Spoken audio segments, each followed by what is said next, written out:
Hello YouTube, this is me again, and I want to talk about a topic: gaining the approval of black women. And first thing I want to say is I want to put my disclaimer out there. You should not be trying to get the approval of black women. Okay? Now I'm going to tell you why.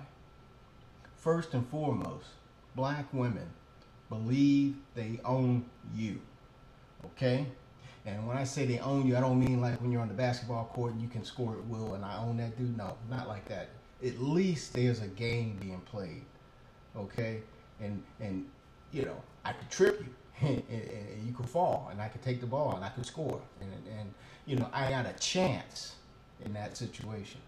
When you're dealing with a black woman, she sees you as a slave. She sees you as someone owned by the white man. She sees herself as the white man's bitch. She sees you as her property because she's the white man's bitch.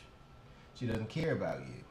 If you're one of these pro-black simp dudes, which, you know, me saying simp is going to make a lot of you disconnect this video, but if you hold on a minute, I'm going to tell you something that's going to save you some time and energy and some self-esteem.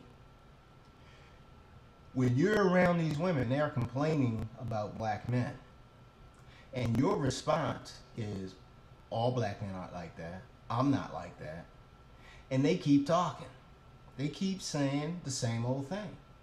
It's a circular conversation. They just go back and forth, back and forth. They don't care about the answer being, I'm not like that.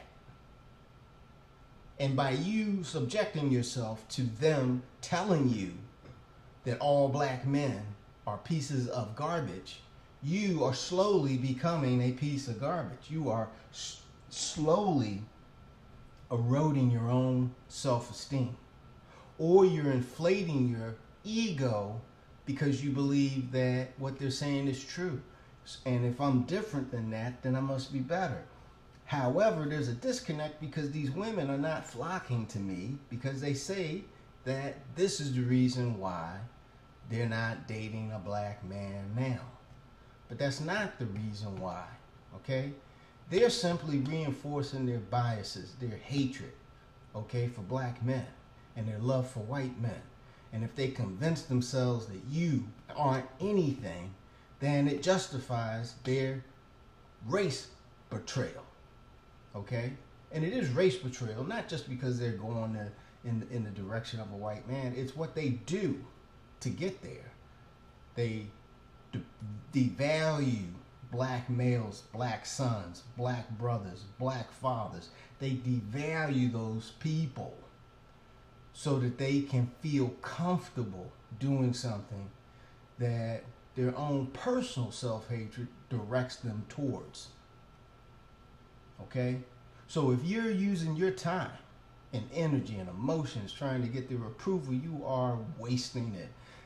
Let me ask you this. Have you been in the company of a group of black women when they start talking about men? And of course they do the usuals. They talk about Drake and they talk about Taye Diggs if they're the older sisters. And they just, you know, talk about these guys and they'll say how fine they are and all that. But then one of them will say, well, what about Tatum Channing? And then they squeal. Okay, it's a higher pitch than when they were talking about Drake or Taye Diggs, and you feel comfortable now that they broached the subject of interracial. So you say, yeah, that Megan Fox is hot, and they all turn. They're not smiling or laughing anymore, and they look at you like they just looked at palm scum, and they tell you to shut the hell up. In however many varieties of how you can say that possible by a group of 5 or 6 women, and you're thinking, well, isn't that hypocritical? It's not hypocritical, brother. They don't value you. They don't value you at all, okay? And the reason they can talk about Tatum Channing in your presence is because you don't exist.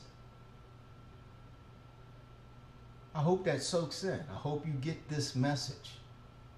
I hope you understand that that's the reality that you are up against. And thus, it is a waste of effort for you to try to get their approval. All it does is to devalue your sense of worth. That's all it does. With that, I'm out.